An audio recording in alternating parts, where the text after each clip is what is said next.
Okay, look at me. Look at the next card. Look at it. Got it. Yeah. Look at me. 10. Oh.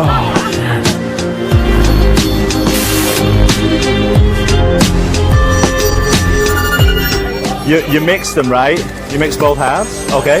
So what you do is I call out a card, and then you turn the face-up card just on here. Let's do it here because these are kind of leaning. First one's a jack. 10, yeah. A king. A 3. And a 9. Yeah. Okay. We got the king of spades. Then an 8. 8 of clubs. Yeah. Okay. Okay. We got a 6, a 2, an ace, a 9, an ace, a 2. We got the 4 of diamonds, and two sixes. Okay. Wait. A 3. 2 tens. Yeah. Okay. 8 of spades.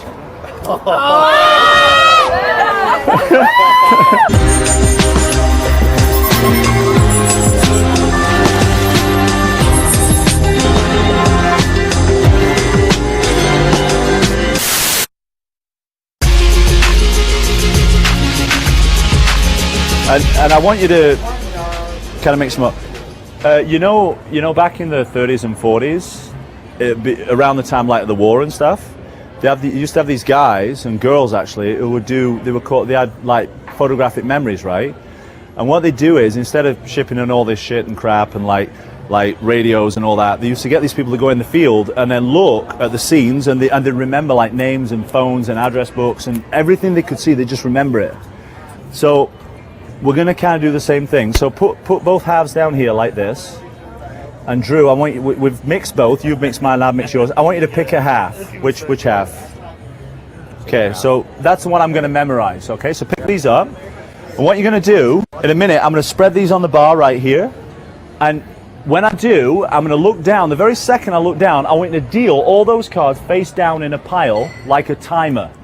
Do you get what I'm saying? It doesn't matter about the faces. Yeah, as quick as you can. Okay, and in the time it takes you to deal through that half of the deck that you shuffled, I'm going to try and memorize this half the deck that we both shuffled. Does that make sense? Yeah. All right, we'll see. Up or down, it doesn't matter. Yeah, face down. Yeah, these are just timer. All right, so don't do it yet. I'm not going to look. Now, Drew, can you see all the cards more or less? Yeah. Yeah, so I've got a pretty good shot. Yeah. Towards the end, you're going to spread them out a bit. Yeah, spread them out so I can kind of. Yeah. We both shuffle them, so I don't even know if it's going to work. But okay, you ready? Ready? Okay, start now. Okay, deal them face down. Keep going. Fuck, you're fast, man. Shit. Yeah. Fuck, he is quick. Jesus. All right. I don't know if I've got this, but hold those. All right, we don't need these. Now, Drew, you mix them, right? You mix both halves. Okay. So what you do is I call out a card, and then you turn the face-up card just on here. Let's do it here because these are kind of leaning, and we'll see how I do. We don't need the jokers or anything. We'll get to that in a sec. Okay, so the first one, I might not get the suit, but if I memorize even the number, that'd be kind of cool, right? Okay, first one's a jack. 10, yeah. A king. A 3. And a 9. Yeah. Okay. We got the king of spades. Then an 8. 8 of clubs. Yeah. Okay. Okay, we got a 6, a 2, an ace, a 9. An ace, a 2. We got the 4 of diamonds, and two sixes. I'm gonna just pocket those out of the way. Okay. Don't. Oh, Jesus. Okay, most popular card in the deck. If you ask a guy to pick a card, he'll pick the ace of spades. Ace of spades, always. Okay, wait. A 3. 2 tens. Yeah. Okay. A king, a 3, And a fuck 9? Yeah. No, 2. Shit. No, okay. I'm losing it. Okay, do me a favor. I'm gonna look away. Look at the next card. Look at it and then put it back. Ready? Go. Look at it. Put it back. Yeah. Okay, look at it. Don't say it out loud, but say it over and over in your mind. Look at me. A 4. Okay, put it down. A 4. Yeah. Okay, look at me. Look at the next card. Look at it. Got it. Yeah. Look at me. 10. Oh shit. So hard, I know. Okay, a few more cards. An ace and an 8. 2. You got 1 card left, yeah? Okay, if I get this right, just scream, because it's tough coming on the street and get. Okay, you ready? This guy was the toughest guy. Okay. Oh shit. Last card. Yeah. Go crazy if it's right. Look at me. Answer truthfully. Is it a red card? You want me to look at it? Yeah, look at it. Okay, look at me. Is it a red card? No. What's your favorite food? Quick. Pizza. What? Peanut butter. Okay, what's your favorite movie? Quick. Pulp Fiction. I don't know. 8 of spades.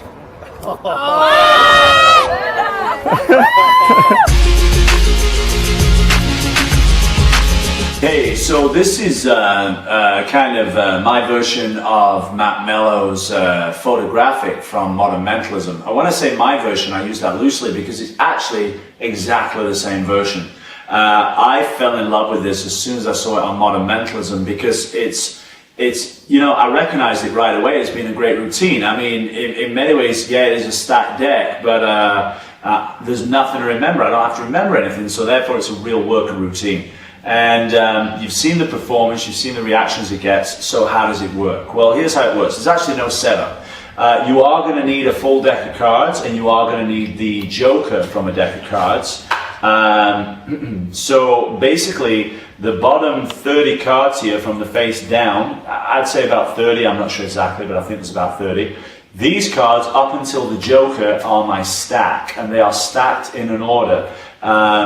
We'll get to the order in a second. This half isn't stacked and this can be mixed.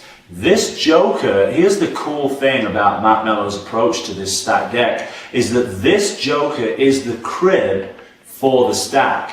So that's why there's nothing for me to remember. I could do this tomorrow or I could do it 8 months from now and I would still know the order of this stack because it's all on there. But there's nothing changed about this. This is the joker, the guarantee card joker that you get with a deck of bicycle cards.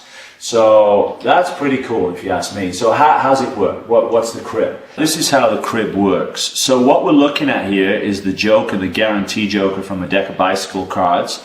And first I'm going to go through the crib and then I'll go through it again so you can see. So basically we'll look at the word joker. So J stands for Jack. Now we're not particularly remembering suits here because it's not important that we remember the suit of every card. You certainly could if you wanted to, if you put in the practice. But you know what? I don't think it's necessary. All that's necessary is you remember the suit of certain cards. So I'll explain as I go along. So J is going to be Jack. O is 10 because it's like the 0 in a 10. K is King.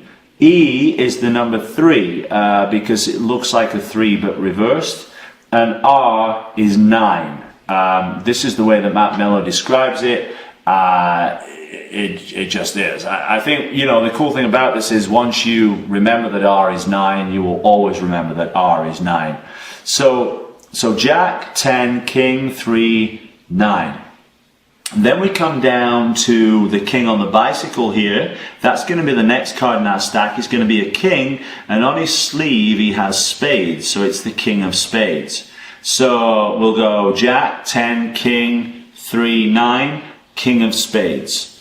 Then down here next to the king of spades, next to the back wheel, there's a little block and it says 808. So I actually go 2 8s. I just forget the 0 in the middle. Although, if you wanted to, you could put in another 10 at this point, because the O is a 10. So you could go 8, 10, 8. But I just go 8, 8. Then we move down to the word guarantee. Now, the G is always going to be a 6, because it kind of looks like a 6. The form of the letter looks like a 6. E's are also 6 because they look like an upside down 6. The form of the letter is like a 6. So G is a 6, U is 2, the number 2, and N's are also the number 2 because it's an upside down U, and U rhymes with 2, right? So we go 6, 2, A is an ace, R is always 9, A is an ace, N is 2, T is the number 4 because the shape the shape of a T kind of looks like a number 4 with the line going across, and then we've got 6 and 6. So if we run over the first cards again, we've got Jack, 10, King, 3, 9, King of Spades on the bicycle, 8, 8, 6, 2, Ace, 9, Ace, 2, 4, 6, 6. Now in those first few cards, I always remember the King of Spades, and I always remember that the T is the 4 of diamonds. That's just the way I do it. Now you could also, another little tip here, is that you could go in chased order, clubs, hearts, spades, diamonds. So if you were to have the Jack of Clubs here, you could then go the 10 of Hearts. This you wouldn't do the King of Spades because the King of Spades is on the bike. But you could also play around with that too if you wanted to remember the suits of the cards as you go along. So we're at Jack, 10, King, 3, 9, King of Spades, 8, 8. We've got 6, 2, Ace, 9, Ace, 2, 4 diamonds, 6 and 6. Now the next card we want to remember is in this paragraph here at the bottom. It says Ace of Spades, so we remember the Ace of Spades. Now you could certainly pick up on some of the letters in this paragraph too. There are U's in there, there are R's in there. You could probably memorize a whole deck doing it this way, or crib a whole deck, but I'm just going to show you the 30 cards that I use. So we get to the Ace of Spades. Once we've done the Ace of Spades, I skip down to this third line here where it says 300 gap way. So 300 would be 3, 10, 10. Because remember the zeros are 10s, and the 3 is either an E that's backwards or it is just a 3. We can use the number 3 as a number 3. So I say 3, 10, 10. Then I skip to the next line. Now here it says Kentucky. Now I personally take the first 3 letters of Kentucky. So King is the K, E is a 3, remember? It looks like a backwards 3, or it rhymes with 3. And then N is an upside down U, which rhymes with 2. So that's 2. So we've got King, 3, 2. And then for the last numbers in my stack, after Kentucky, we've got a 4, which is the number 4. Then we've got 10, 1, 0 is 10. Then we've got a 1, which I remember as an ace because ace is 1. And then we've got an 8, which is an 8. And then finally I skip over here, and I first use the upside down U, which is a 2, and then finally the S there looks like the figure 8 if I were to add the extra line and carry that motion on. So we've got U8, and I always remember that the last 8 is the 8 of Spades. So, quickly reading from the top. Jack, 10, King, 3, 9, King of Spades on the bike, 8, 8, 6, 2, Ace, 9, Ace, 2, 4 diamonds, 6, 6. The Ace of Spades, 3, 0, 0, so 3, 10, 10. K-E-N in Kentucky is King, 3, 2. And then we've got a 4, 10, Ace, 8.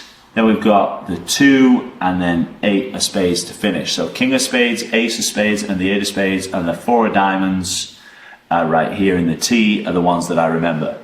So that's the crib. Now you can play with this crib as much as you like. All right, so that's how the crib works on the Joker basically. So what you want to do is once you've got the crib, you're going to set the deck up in the crib order. So remember again, we're going to go Jack, 10, King, 3, 9. Then we got the King of Spades. We got 2 8s. We got the 6. The 2, the Ace, the 9, the Ace, the 2, the 4 of diamonds, and the 2 6s. Then we got the Ace of Spades. Then we got the 3 and the 10 and the 10. We got the King, the 3 and the 2. Then we got the 4, the 10, the Ace, the 8. And then finally we've got the 2 and the 8 of Spades. So that's our stack that matches the crib. So what you want to do is you've got this stack of about 30 cards. The rest of the deck is mixed. The Joker goes on top, and then your stack goes on top of this. All right? So, Watch the performance to get the patter all about. I talk about the 30s and 40s and the war and people going into the field with photographic memories. You can use whatever pattern suits you. There is one more thing going on here. There's a switch, and we're going to put the history of the switch at the bottom of the screen there. But basically, the switch is a great convincer, and this is something that I've added to the original Matt Mello routine. Because it gives the audience member the impression that they shuffled the whole deck. So how this works, you remove the cards and you go through, apparently showing a mixed deck of cards, and then you get to the Joker, at which point you lay the Joker down, and that's where you break the deck. And you hand this half to the spectator. Now remember, this is the half that can be mixed, because it's not in any order. This is the half that's in a stack that has to stay in a stack. So as the spectator mixes this half, I thumb off 1, 2, 3 cards and drop on top, face up. I then hold the cards face down between my first and second fingers like this. And I ask the spectator to give me I extend my left hand and say, give me your half. I don't even say that, I just say, extend my hand and give me their half. I bring this packet back, and what's going to happen is this packet is going to go between the thumb and the first finger, and the first and second fingers of the left hand are going to grip this packet, and the thumb and first fingers of the right hand are going to grip this packet and go this way. So essentially, I give them back the pack they just gave me. But it looks like I'm giving them this pack. So if done in a speed and a smooth action, it looks like I'm just coming in here and giving them the opposite pack. It's really, really deceptive. You just can't follow it. And as a matter of fact, when I'm doing it for myself, it's really difficult to follow. So they shuffle this half, I come back, give them the same half back and say, now shuffle my half. Now as they shuffle my half, I take those 3 cards I move from the bottom to the back, and I just reverse count 3 and put them on the bottom. So this puts this back in exactly the same order. Okay? So let's go over that one more time, because this is really important. Now, I give them this half, they mix them, I peel off 1, 2, 3 cards, drop on top. Again, they're shuffling their half, so there's not much attention here. I then place it between the first and second fingers of the right hand. I extend my left hand for them to pass me their packet. I come back, I'm gripping between the thumb and first finger of the left hand, and I come back, I grip this packet between the first and second fingers of the left hand, and I grip this packet with the first finger and thumb of the right hand, as I apparently say, shuffle my half. So they get the same half back, and then I reverse those 3 that I put on the back, so now this is in the same order. Okay? So, now it feels to the spectator that both halves have been shuffled. I place them on the table and I say, choose a half. Now this, we have to memorize this half because this is the stack. But by saying choose a half, this is kind of an ambiguous statement. I'm not saying why. So if they choose this half, the shuffled half, I say, go ahead, take it. If they choose this half, I say, fine, this is the half we're going to memorize. So either way, we're going to memorize this half.